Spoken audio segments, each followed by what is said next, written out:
Hi everyone, and welcome to my channel called Zuzanareacts, where I learn all about India with your help, and I just share my Slovak European point of view. And in today's video, we're going to look at an interview of Jaishankar with an Austrian presenter, and I'm actually curious what I have to say about it, considering I've done a few on him already, and I've just talked to you a lot about the political situation there and how it's perceived, and I'd like to see myself how I respond to that. And as I said, with the further ado, let's bring up the video and let's get going. 1,000 people from India have applied for political asylum in Austria. For several months, there was no other country with more asylum seekers here. How would you explain that? Well, I don't know the numbers. If you say so, I have to take you at your word. But my sense is that when it comes to irregular migration, sometimes, because these are done by syndicates and gangs, you never know where they end up with. I think what's important is not what happened in the past. It is that we have a commitment to ensure that movement and mobility is legal. We would like a regime, an agreed regime for that. It's good for the global workplace. It's good for the Austrian economy. And we have, that's one of the outcomes of my visit to Vienna. I'll just pause right there. First of all, I just want to mention that as this is a particular subject, if you like, there's certain things one can or cannot say when it comes to YouTube because of the guidelines and restrictions. So therefore, before we even dive into that, I want to make sure that all of you are actually aware that one cannot freely express themselves on YouTube. So please bear this in mind when commenting on things, and also when you're commenting on things in the comment sections below, because I got a lot of messages from you guys that are held on the back end side of things, the way I view it, held for review, but I'm not able to somehow approve them. For those ones that are okay, they somehow disappear from me. So just make sure whatever you mention in the comments is okay and will not be perceived anyhow in contrast, or I don't know what the best way to use for it with the YouTube guidelines. So that's point number one. Point number two, I quite like what he's saying, and he's making the point on the migration, which he's linking to the workforce, and Europe is aging, and Europe will not be able to survive without migrants, and then upskilling of their capabilities. So I think he's trying to present a very valid point here. Another outcome is that you have assured Austria's foreign minister that India will take back all of the citizens who will not get asylum in Austria, which will probably be almost 100%. How fast will this happen?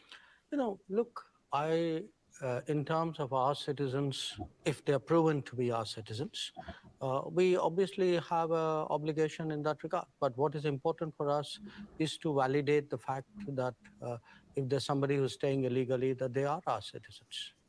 And if there are citizens, usually we work it out between the governments concerned. I can't give you a time frame on it because it depends on what is the level of proof that is provided for us and what are the preparations on the Austrian side. So you did not agree on a time frame today?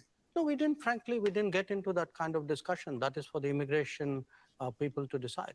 As foreign ministers, what we did was to work out an agreed mobility and movement regime. So we were looking for solutions. We weren't into the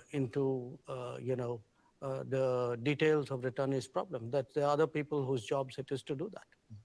Let's talk about the war in Ukraine. As you are well aware, the whole world noticed that India, as a very influential country, has never publicly condemned Russia's assault and invasion into a neighboring country.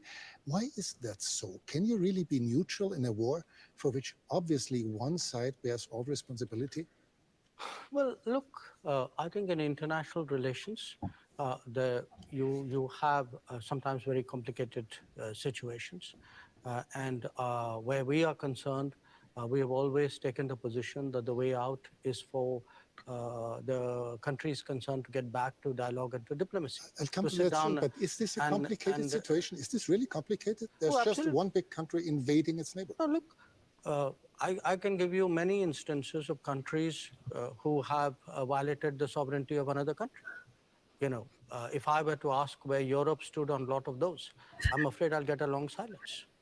So do understand one thing. At the end of the day, we make judgments in foreign policy based on what we think are our long-term interests and what is good for the world. But you and Prime Minister Modi have already said that regularly call on both sides to stop the war and to negotiate. However, can one really urge Ukraine to stop defending itself? After all, there are no Ukrainian tanks in Russia. There are Russian tanks and planes and missiles destroying Ukraine. I think that's a bit of a misrepresentation. I think what we do is to say, get back to dialogue and diplomacy. There was dialogue and diplomacy in the early days of the conflict. So it's not that it didn't happen. So it's not for us to put conditions and to say this country is equal to that country. That's your judgment. But should you urge Russia to stop the war? I think we have been very clear that this conflict is not in anybody's interest, including theirs. But you wouldn't say it more explicitly. I'm a diplomat. It is my job to conduct foreign policy which serves my national interests and which serves what I believe is a long-term pathway towards peace and dialogue. Let's talk about India's interests. India does not take part in Western sanctions against Russia. Okay, so there's a lot to unpack. You guys already know I'm a big fan of Mr. Jaishankar. So I've been taking notes, but I wanted you to fully realize, I'm not too sure if this is coming through when I'm commenting on things in the comments below and discussing, that there is pretty much only, I don't want to use the absolute words, there is a preferred, let's put it that way, preferred narrative in the West. And you can clearly see that narrative through the presenter, okay? And the way, if you go against that narrative and you're trying to present different point of view, it is not really welcome here, okay? So this is why there's only that much I can say on these subjects. And this is why sometimes I feel that you express a lot what people in Europe that don't have a voice do think, okay? In a way, in a very interesting way, you guys give people in Europe voice that think what you guys think. You might think that we're all stupid here and we don't understand, but actually people do understand, and they understand quite well, but we can't express it. So there is a law in Slovakia. If you say something, I don't know what exactly it is, but if you say something against Russia, you can go to jail. Okay, so viva la democracy in here. So also, I was just being told someone in Slovak TV has been removed from their role because they were trying to present proper facts. It was not welcome, okay? So please do understand that this is the actual situation in the West. There is preferred narrative, and it's preferred not to go against the narrative. So, yeah. And I really kind of like how obviously he's addressed the presenter and it was trying to counter his facts. And he's talking about going back to diplomacy and going back to the talking table, which indeed existed. Then there was Boris Johnson that came along when there was almost a peace deal. He made sure it didn't happen. So there are people also in Slovakia in the political party that advocates for diplomatic treatment. It's obviously, as we all know, not so all black and white. Obviously, it's very far from an ideal situation, and I totally get where he's coming from when he's talking about the long-term interest. I understand from your guys' point of view why India should be involved, which in my opinion is only fair enough. It's kind of not your war to fight, etc. So yeah, let's continue. But has increased its imports from Russia 5 times since the war began. By this, are you not helping Moscow? Are you not financing Russia's war? You know, Europe imported in the same period 6 times the energy which India did. So Europe decreased its imports a lot and dramatically since the war started. You multiplied yours. No, essentially, if it is a matter of principle, why didn't Europe cut on the first day? Why didn't we see on 25th of February a complete cutoff of energy imports from Russia? But you can't say it's my principle, but by the way, I will do it by my timing. Okay, but isn't it the difference between decreasing your imports but still making sure that Europe is not freezing to death in the winter, or just increasing your imports by 5 times? No, Europe has managed to reduce its imports while doing it in a manner in which it is comfortable for Europe. Comfortable. It's manageable. It's manageable. Maybe a little bit of an overstatement. Now, if at 60,000 euros or whatever is your per capita income, you are so caring about your population.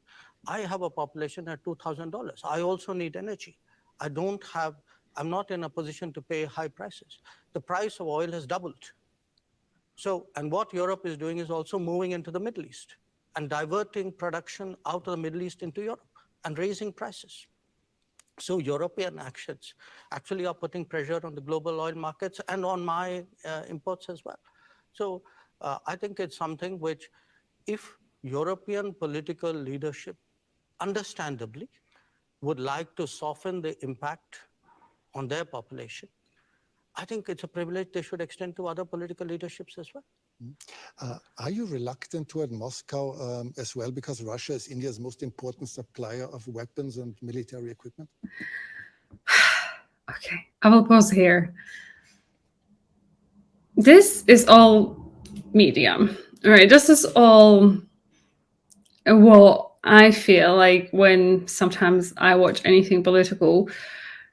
Like these people, it feels like they're people either forced or paid to do this, or maybe they're just very convinced about their point of view. Who knows? But you can see, and this is just not one example. This is like many examples of how debates like this are being handled here. And as I mentioned earlier, there's just only one preferred narrative, and I love how Mr. Jaishankar, really admire him, how he's countering him with facts. Clearly, he hasn't done his homework. And therefore, are you reluctant to criticize Moscow? No, I think, look, we have a relationship with Moscow. We've had a long-term relationship with Moscow. I think it's important to look at that history of the relationship. It was a relationship built in a period when Western democracies used to arm a military dictatorship called Pakistan and deny India defensive weapons. So if we are talking about principles, let's talk a little bit of history out here. So how did the Indian exposure to Russia and previously to Soviet Union get built up? Because the Western democracies, for whatever reason, decided that their natural partner in our part of the world was a military dictatorship. Would you consider India an ally of Russia? No, I think India doesn't. We are an independent country. We do not define ourselves or perceive ourselves in alliance terms. That's very much a Western terminology. It's not a term that we use. Before you said you're a diplomat, but several weeks ago you called Pakistan, your neighbor, the epicenter of terrorism. Well, I did it again today without using the word Pakistan. Yes, and this doesn't sound... I can't. He is just unapologetically him. This is brilliant. Very diplomatic, does it? No, because you are a diplomat doesn't mean you're untruthful. I could use much harsher words than epicenter. So believe me, considering what has been happening to us, I think epicenter is a very diplomatic word, because this is a country which has attacked the Parliament of India some years ago, which attacked the city of Mumbai, which went after hotels and foreign tourists, which every day sends terrorists across the border. But of So course sometimes when we talk, course not as a country. well, if you control your sovereign space, which I believe they do, if the terrorist camps operate in broad daylight in cities with recruitment and financing, can you really tell me that the Pakistani state doesn't know what's going on? Especially if they're being trained in military level combat tactics. So, when we speak about judgments and principles, why don't I hear sharp European condemnation of these practices which have been going on for multiple decades? Does the world have to be concerned that there someday will be a war between India and Pakistan? I think the world has to be concerned that there is terrorism going on, and the world often looks away. The world often feels it's not my problem because it's happening to some other country. I think the world needs to be concerned about how sincerely and strongly it takes up the challenge of terrorism. But has the world to be concerned about the future war between India and Pakistan? I think the world needs to be concerned about terrorism. That's because, what you said. Yeah, sure. Because look, if you pose it the way you do, that's like giving a free pass to terrorism, saying, let's worry about the next consequence of it. I'm worried about the terrorism. Okay, let's change the subject here.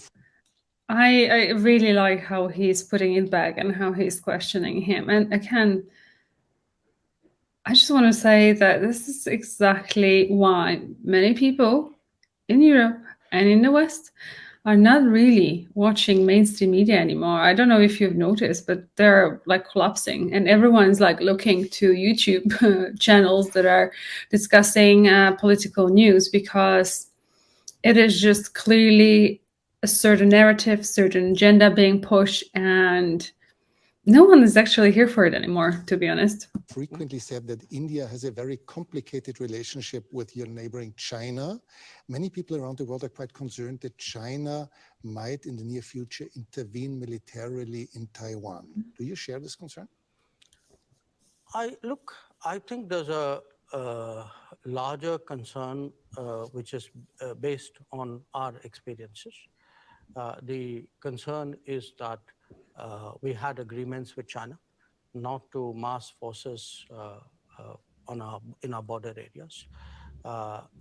And they have not observed those agreements, which is why we have the currently tense situation that we do.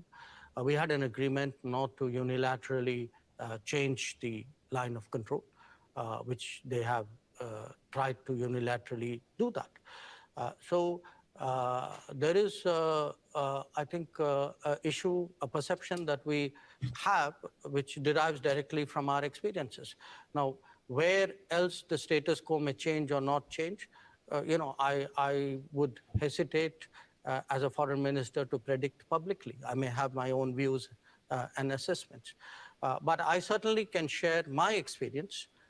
And my experience is that written agreements were not observed. That we have seen levels of military pressure, which in our view has no justification.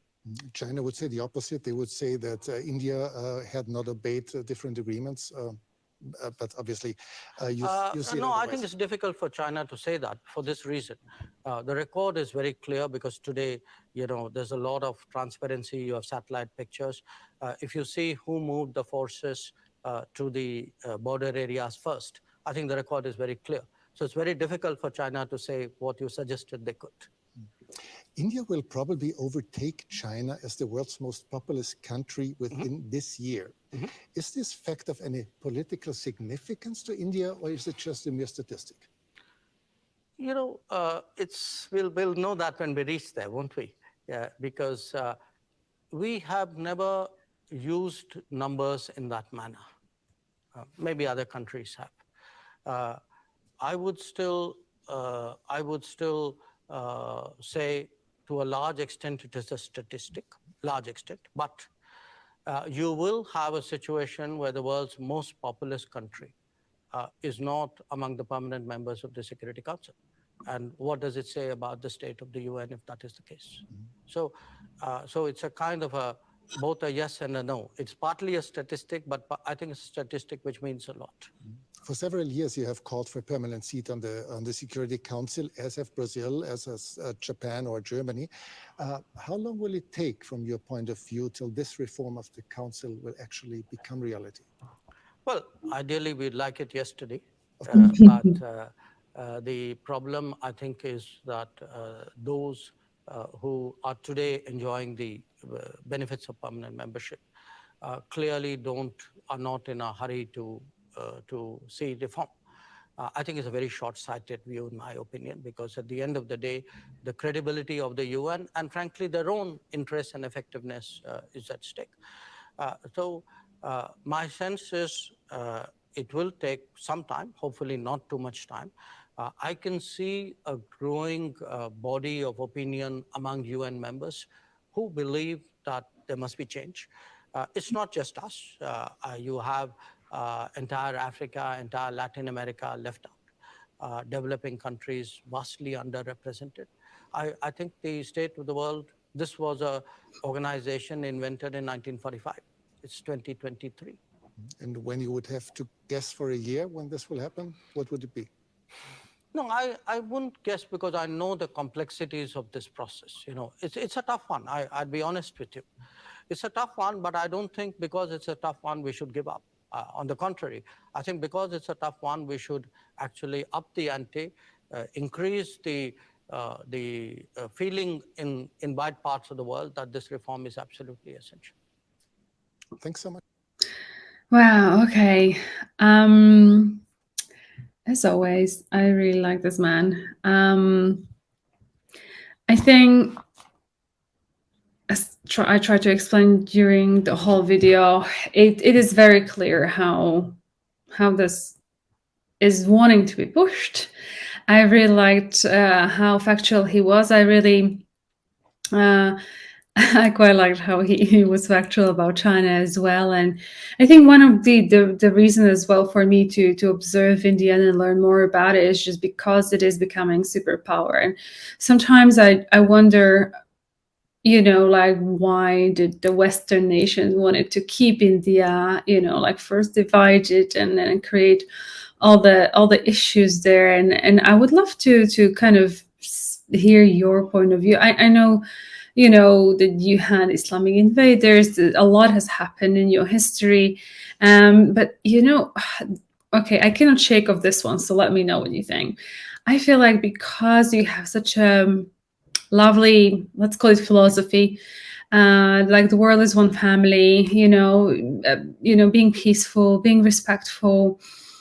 And it's just in a really large contrast with very egotistical Western philosophy and capitalism. And I wonder if that is maybe not a threat. Where, like, what will happen if we don't have war suddenly? Woo, all these people will lose all the money. No longer there will be a war industry and all that kind of stuff. And I feel like India could be very, very powerful when it comes to that. So it's just a food for thought. I was taking it to like a spiritual level almost, if that perhaps is not the case. But yeah, I guess this is it for today's video. If you did like it, please give it a thumbs up, subscribe, and like the video. And I hope to see you in next one. Until then, take care, much love, and bye-bye.